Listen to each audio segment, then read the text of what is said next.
Hello everyone and welcome to my channel essence of coding. और आज जो आप लोगों को भी पता है कि क्लास 12th का इवैल्यूएशन क्राइटेरिया फाइनली डिक्लेयर्ड हो चुका है। सीबीएसई ने इसका सर्कुलर पब्लिश कर दिया है। तो हम लोग डायरेक्टली अब सर्कुलर से ही डिस्कस करते हैं कि सीबीएसई ने क्या क्या पॉइंट्स रखे हैं। तो जैसा कि आप लोग ये देख सकते हैं कि 12th क्लास का जो सर्कुलर है आज की डेट में डिक्लेयर हुआ है, दैट इज पब्लिश्ड ऑन 17 जून 2021। तो सबसे पहली चीज जो आपको समझनी है वो ये है कि आज ही ये सीबीएसई ने पब्लिश करा है। अब यहाँ पे जैसा कि आप लोगों को पहले से पता था कि 12th क्लास के जो एग्जाम्स थे वो कैंसिल हो चुके थे। अब इसका इवैल्यूएशन क्राइटेरिया का सब लोग वेट कर रहे थे कि क्या इवैल्यूएशन क्राइटेरिया रहेगा। बहुत सारी सोशल मीडिया पे बहुत सारे इंफॉर्मेशन आए, but I was waiting for the CBSE circular so that मैं आपको एकदम जो प्रॉपर मैसेज है वो आपको आगे कन्वे कर सकूं। तो देखिए, इसमें जो सर्कुलर में जो आपको ओवरऑल जो बता रखा है, सबसे पहले तो बैकग्राउंड दे रखा है कि क्यों कैंसिल करा गया, then challenges before CBSE and objective of the policy, कि क्या क्या प्रॉब्लम्स आ रही थी जिनके बेसिस पे इन्होंने फिर कई सारे सॉल्यूशंस जो निकाले। अब मोड ऑफ असेसमेंट में इन लोगों ने बताया कि बेसिकली देखिए क्या था, जितने भी आप लोगों के प्रैक्टिकल एग्जाम्स थे वो तो हो गए या वो होने वाले हैं 28 जून से पहले पहले। जितने भी स्टूडेंट्स हैं सबके प्रैक्टिकल एग्जाम्स तो कंप्लीट होने वाले हैं। इंग्लिश या मैथ्स ऐसे सब्जेक्ट्स हैं जहां पे आप लोगों को इंटरनल असेसमेंट के थ्रू मार्क्स दिए जाते हैं, जिसमें एक ही एग्जामिनर होता है। तो वो वाले भी आप लोगों के जनरली हो चुके हैं, नहीं भी हुए होंगे तो 28 जून तक anyhow it has to be completed by each and every school. तो यहाँ पे जो प्रॉब्लम आ रही थी that was for the theory examination, यानी प्रैक्टिकल पार्ट जो है वो ऑलरेडी कवर हो चुका है या फिर वो चले जा रहा है सच। और जो अब आप लोगों को जो मेन प्रॉब्लम थी, जो कैंसिलेशन हुआ था, that was for the theory examination. तो अब थ्योरी एग्जामिनेशन के लिए जो कुछ चीजें समझ में आई वो ये समझ में आई कि 12th में क्या हुआ था। 12th क्लासेस में आप लोगों के कुछ एग्जाम्स हो गए थे। इट इज नॉट कंपलसरी कि सारे हो भी गए हो, कई बच्चों ने हो सकता है उसको इतना सीरियसली लिया, कई बच्चों ने नहीं भी सीरियसली लिया। तो इसी चीज को ध्यान में रखते हुए 10th को कंसिडर करा गया। 10th को इसलिए कंसिडर करा गया क्योंकि वो ये माना जा रहा था कि वो ही एक ऐसा एग्जाम है जो कि पब्लिकली लिया गया था बाय द सीबीएसई। लेकिन 10th में एक प्रॉब्लम क्या जा रही थी, वो ये थी कि वहां पे जैसे जब आप लोग 12th में आ जाते हैं, you have chose a particular stream. आपने स्ट्रीम आपकी अलग होगी, आपके सब्जेक्ट्स अलग हो गए, तो एज इट इज 10th वाले जो हैं वो 12th में आकर के कैरी फॉरवर्ड हम नहीं कर सकते थे मार्क्स, फाइन। तो इसीलिए क्या करा गया, 10th के जो सब्जेक्ट्स थे उसके बेस्ट 3 ले लिए, उनका एवरेज निकाल करके फिर वो जो मार्क्स हैं वो यूज में लिए जाएंगे। प्लस क्योंकि 11th आप लोगों का लास्ट ईयर ही हुआ था और वो आपका सब्जेक्ट स्पेसिफिक है, लाइक जिस सब्जेक्ट्स के ऊपर आपने 12th आपने पूरी निकाली है वो सब्जेक्ट स्पेसिफिक हो गया 11th स्टैंडर्ड। तो इसीलिए 11th को भी कंसिडर करा गया। तो अल्टीमेटली जो चीज आपको समझनी थी वो ये है, सबसे पहले इन्होंने 12th को लिया है, कंसिडर करा है। 12th के बाद में इन्होंने 10th को भी कंसिडर करा है because of that particular reason. और फिर इसके बाद में इन्होंने 11th क्लास को भी इसलिए कंसिडर करा है बिकॉज ऑफ द रीजन, क्योंकि यहाँ पे जो था आप लोगों के सब्जेक्ट स्पेसिफिक मार्क्स आ रहे थे। और नो डाउट 11th क्लास का ये माना जा रहा है कि 11th क्लास में सारे के सारे एग्जाम्स वैसे हुए थे जैसे कि होने चाहिए थे। Like generally you use to have your unit test, then your pre board, then your annual exam, जो कि जनरली चाहिए होता है, फाइन। तो ये सारे के सारे माना जा रहा है कि आप लोगों के सारे पेपर्स हो गए थे। अब इसके बेसिस पे सीबीएसई ने जो कंक्लूजन निकाला वो ये निकाला कि आप लोगों के 12th क्लास के, 11th क्लास के और 10th क्लास के तीनों के तीनों मार्क्स कंसिडर करे जाएंगे। 12th क्लास के आपके स्कूल बेस्ड परफॉर्मेंस पे, 11th क्लास के जो भी आप लोगों ने अगेन स्कूल बेस्ड परफॉर्मेंस ही हो गया, और 10th बोर्ड एग्जाम में जो भी आपके बेस्ट ऑफ 3 थे out of your 5 main subjects. कई जगह पे 6 भी होंगे, लेकिन जहां पे 5 मेन सब्जेक्ट थे जिसको कंसिडर करा गया था, उसके जो बेस्ट 3 मार्क्स होंगे उनको कंसिडर करा जाएगा, फाइन। और मोस्ट इंपॉर्टेंट थिंग, जो आप लोगों के प्रैक्टिकल या इंटरनल एग्जामिनेशन के मार्क्स थे वो एज इट इज जाएंगे, उसमें कोई चेंज नहीं होना। यानी अगर आपका 30 मार्क्स का प्रैक्टिकल एग्जाम हुआ है, अगर उसमें आपके 28 आए तो एज इट इज 28 जाने वाले हैं। 30 में से अगर आपके 30 आए तो एज इट इज वो 30 जाने हैं। तो रिमेनिंग 70 के लिए ये जो पूरी का पूरा इवेल्युएशन क्राइटेरिया है वो रिमेनिंग थ्योरी पेपर के लिए है। ओके, फिर इसके बाद में अब यहाँ पे देखिए इस चीज को बड़े ही अच्छे से क्लियर करा गया है, procedure for assessment of students. देखिए, अब सबसे पहले इन्होंने ये बताया कि जो भी प्रैक्टिकल या इंटरनल थे वो मार्क्स इन्होंने किस हिसाब से बताया है। इन्होंने बताया कि प्रैक्टिकल एंड इंटरनल जो है वो इस रेंजेस में आते हैं, फाइन। यानी अगर आपका थ्योरी पेपर 80 मार्क्स का है तो प्रैक्टिकल वहां पे 20 मार्क्स का रहा होगा। अगर थ्योरी पेपर 70 का है तो प्रैक्टिकल 30 मार्क्स का रहा होगा। अगर ये 60 का है तो 40 का रहा होगा, 50-50 and 30-70। Most of the schools are having these two criteria mainly 20-30। Then vocational courses जब होते हैं तब आप लोगों के ये 60-40 या 50-50 के रेशियो चल रहे होते हैं। तो मैक्सिमम स्कूल्स में ये वाला जो कॉम्बिनेशन है वो ये चल रहा होगा आप लोगों के।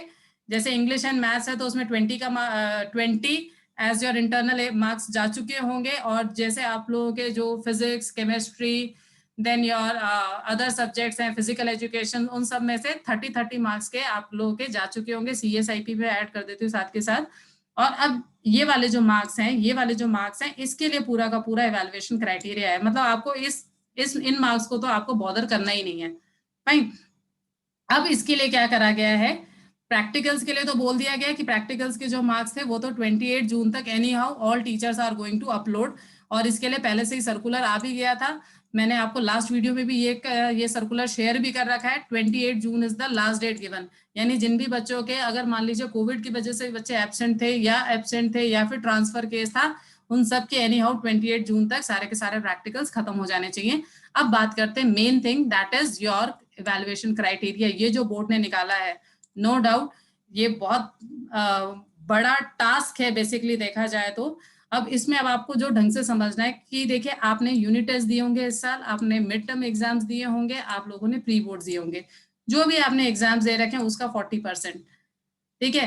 फिर इसके बाद में अब बात आती है 11th क्लास की। 11th क्लास में देखिए यहाँ पे बहुत क्लियरली लिख रखा है, marks based on theory component of final exam. यानी पहली बात तो इन्होंने फाइनल एग्जाम ही बोल रखा है, और उसमें भी थ्योरी कंपोनेंट बोल रखा है। यानी आपके 80 या 70 मार्क्स में से जो मार्क्स आए थे उसका 30% आएगा। देखिए, you have to be very clear.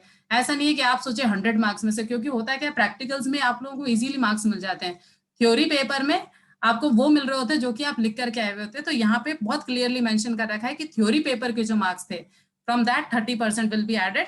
और 10th क्लास का बोल रखा है, marks based on average theory component of best 3 performing subjects out of the main 5 subjects. यानी जो भी आपके मेन 3 सब्जेक्ट्स रहे होंगे 10th क्लास के अंदर, उसके जो बेस्ट 3 जो थे उसका ही आप लोगों को एवरेज, ये देखिए यहाँ पे बहुत क्लियरली चीजें मेंशन कर दी है अब, कि उनका भी एवरेज निकालना है। यानी तीनों को प्लस करके डिवाइडेड बाय 3 करके जो मार्क्स आते हैं उसका 30%। Okay, so this is how. अब आप इसको अगर ढंग से समझेंगे तो ये पूरा का पूरा कितना हो गया, दिस इज योर 100%। अब इस 100% का क्या होगा, देखिए आप समझते जाइए, क्योंकि ये यही चीजें 10th क्लास में भी हुई थी, लेकिन वहां पे इतने मल्टीपल क्लासेस नहीं ली गई थी। तो अब ये जो 100% आएगा, अब इस 100% का टीचर्स आउट ऑफ 70 या फिर आउट ऑफ 80, ये यहाँ पे जो हमने पढ़ा था ना, आउट ऑफ 70 या आउट ऑफ 80 या out of 60, out of 50 and out of 30 निकालेंगे, और फिर वो जो वैल्यूज निकलेंगी वो लोग CBSE पे अपलोड करके देंगे। आई होप आपको ये समझ में आ गया होगा कि आपका इवैल्यूएशन क्राइटेरिया क्या है यहाँ पे। अब यहाँ पे ये देखिए आपके मार्क्स कैसे कैलकुलेट होंगे। ये सबसे इंपॉर्टेंट टेबल है जो कि आप लोगों को समझ में आना चाहिए। ठीक है, यहाँ पे ये बहुत क्लियरली मेंशन कर रखा है। तो देखिए, अगर आपको ये टेबल समझ में आ गई तो आपको ये तो क्लियर हो जाएगा कि आपके मार्क्स कैसे कैलकुलेट होने हैं। इसको मैं आपको मैं फर्स्ट 2 रोज को समझा देती हूँ। जैसे मान लीजिए आपका 80 मार्क्स का पेपर था, हम एग्जाम्पल लेते हैं, फॉर एग्जाम्पल इंग्लिश का था। फाइन। तो क्लास 10th में आपके 30% ही आने, यानी वो 24 से ज्यादा मार्क्स नहीं आएंगे। फिर ये मैक्सिमम बता रखे इन्होंने। फिर क्लास 11th में भी क्या बोला गया था, 30% ही लेना है, तो वो भी 24 मार्क्स से ज्यादा नहीं आएंगे। और क्लास 12th में आपके 40% आएंगे, वो 32 से ज्यादा नहीं आएंगे। आप इन तीनों नंबर्स को ऐड कर लीजिए, 32 प्लस 24 प्लस 24, ये आपका 80 हो जाएगा। यानी ये जो आपके 80 मार्क्स का जो डिविजन है, that is 24 marks from class 10th, 24 marks from class 11th and 32 marks from class 12th। I hope आपको ये भी समझ में आ गया होगा। फिर बात करते हैं आपके प्रैक्टिकल्स की। प्रैक्टिकल एज इट इज या internal marks as it is, यानी अब देखिए इन्होंने ये आपको फाइनल मार्क्स बताया है। यानी जब टीचर्स आप लोगों के फाइनल मार्क्स कैलकुलेट करेंगे, वो क्लास 10th में 24 से ज्यादा मार्क्स नहीं दे पाएंगे, क्लास 11th में 24 से ज्यादा मार्क्स नहीं दे पाएंगे, और क्लास 12th में ये देखिए, अब ये 52 कैसे आ रहा है, 32 प्लस योर इंटरनल मार्क्स, यानी 32 प्लस 20 दैट इज योर 52। इस तरह से 52 आ रहा है। अब अगर आप इन तीनों को अगर आप ऐड करते हैं, you will get 100 over here. Fine. अब देखिए, जैसे अब मैं आपको अपना ही सब्जेक्ट ले लेती हूँ, जैसे फॉर एग्जांपल CSA IP है। CSA IP में क्या होगा, 70 मार्क्स का हम लोगों को बनाना होगा। तो अब 70 मार्क्स में हम लोग क्या करेंगे, आपके पहले क्लास 10th का 30% जब निकालेंगे तो इट विल बी 21 मार्क्स। हम 21 से ज्यादा आपके क्लास 10th का जो भी एवरेज आया होगा उसका 30% निकालेंगे, ठीक है। फिर 11th क्लास में से फिर से 21 मार्क्स आएंगे, क्योंकि अगेन 30% लेना है। फिर क्लास 12th में से 40% लेना है, तो वो 28 मार्क्स होंगे। अगर आप इन तीनों को ऐड करेंगे यू विल गेट 70, ठीक है। फिर क्योंकि 70 मार्क्स का थ्योरी था और 30 मार्क्स का आप लोगों का प्रैक्टिकल है, तो जो आपका इस बार एग्जाम कंडक्ट हुआ है in any of the practical subject, जैसे जो भी आपने मार्क्स आए होंगे एज इट इज वो जाएंगे। ये बेसिकली देखा है तो ये आप लोगों के लिए प्लस पॉइंट है, क्योंकि यहाँ पे जनरली आप लोगों के मार्क्स बहुत अच्छे भी आ रहे होते हैं। और फिर अगर एनुअल की बात करी जाए, यानी जो आप लोगों के बोर्ड का जो रिजल्ट की बात करी जाए, क्लास 10th में अगर 70 मार्क्स का पेपर था आपका तो 21 से ज्यादा नहीं आएंगे, क्लास 11th का 21 में से ज्यादा नहीं आएंगे, और क्लास 12th में से 58 आएंगे। 58 कैसे आए, 28 + 30, so like this you will be getting out of 58, और ये भी आपका हो गया पूरा का पूरा 100 मार्क्स का। इसी तरह से यहाँ पे भी ये रिमेनिंग ऑल जो भी डिविजन्स हैं वो आप लोगों को यहाँ पे दे रखे हैं। फिर इसके बाद में यहाँ पे ये भी दे रखा है कि आपके कैसे क्लास 12th के थ्योरी मार्क्स जो भी लिए जाएंगे। देन इसके बाद में आ रहा है आपके क्लास 11th के थ्योरी मार्क्स, जो कि मैंने आपको पहले बता दिया था फाइनल के ही होंगे, और क्लास 10th के थ्योरी मार्क्स कैसे लिए जाएंगे वो सारी की सारी चीजें यहाँ पे और क्लियरली मेंशन कर रखी हैं। फिर जिस तरह से 10th का हम लोगों ने रिजल्ट कैलकुलेट करा था वही का वही प्रोसेस यहाँ पे भी रख रखा है कि जो चेयरपर्सन होंगे दैट विल बी प्रिंसिपल। फिर कोई भी 2 अदर स्कूल से टीचर्स होंगे जो कि कमेटी के मेंबर होंगे, और 2 सीनियर मोस्ट टीचर्स होंगे जो कि आपके 12th क्लास में पढ़ाते हैं। 2 आप लोगों के दूसरे स्कूल से, they will be called as external teachers और एक्सटर्नल मेंबर्स, जो कि बेसिकली ये देखेंगे कि फेयर वे में आप लोगों का जो रिजल्ट है वो प्रिपेयर हो रहा है या फिर नहीं हो रहा है। आईटी के टीचर्स होंगे जो कि बेसिकली जो भी फॉर्मूलेज वगैरह है वो कैलकुलेट करके इजीली दे सकें। फिर इसके बाद में बहुत सारे एनेक्जर्स दे रखे हैं, ये बेसिकली फॉर टीचर्स होते हैं जो कि टीचर्स को आगे जा करके भरने होंगे। और यहाँ पे अब देखिए क्या होगा, अभी थोड़े टाइम बाद में बहुत सारी चीजें, बहुत सारे डाउट्स भी आएंगे आप लोगों को, बहुत सारे प्लस माइनस भी आपके लोगों के दिमाग में चल भी रहे होंगे। तो वो जैसे जैसे सीबीएसई के सर्कुलर्स आते जाएंगे on the basis of so many FAQs, वो मैं आप लोगों को बताते जाऊंगी। प्लस अब आप लोगों को यहाँ पे ये जो समझना था वो ये समझना है कि ultimately on the basis of last 3 years आप लोगों के सारे मार्क्स कैलकुलेट होंगे। आई होप आपको मेरा वीडियो समझ में आया होगा। सीबीएसई से रिलेटेड और भी जो भी इंफॉर्मेशन होंगी, अभी इसमें देखा जाए तो अभी और भी बहुत सारे पेजेस हैं, वो सारी की सारी इन्फॉर्मेशन मैं आपको स्टेप बाय स्टेप बताते जाऊंगी। जो भी आप लोगों के डाउट्स है वो आप मेरे को कमेंट बॉक्स में लिख दीजिए, ताकि आपके डाउट्स को क्लियर करने के लिए मैं आप लोगों को और दूसरे वीडियोस देते जाऊं। और आप लोग इस वीडियोस को दूसरों के साथ में शेयर कर लीजिए जिनको भी और ज्यादा इन्फॉर्मेशन चाहिए related to your evaluation of class 12th result. You can subscribe my channel for the same thing. Thank you so much for watching this video, and I'll see you next time.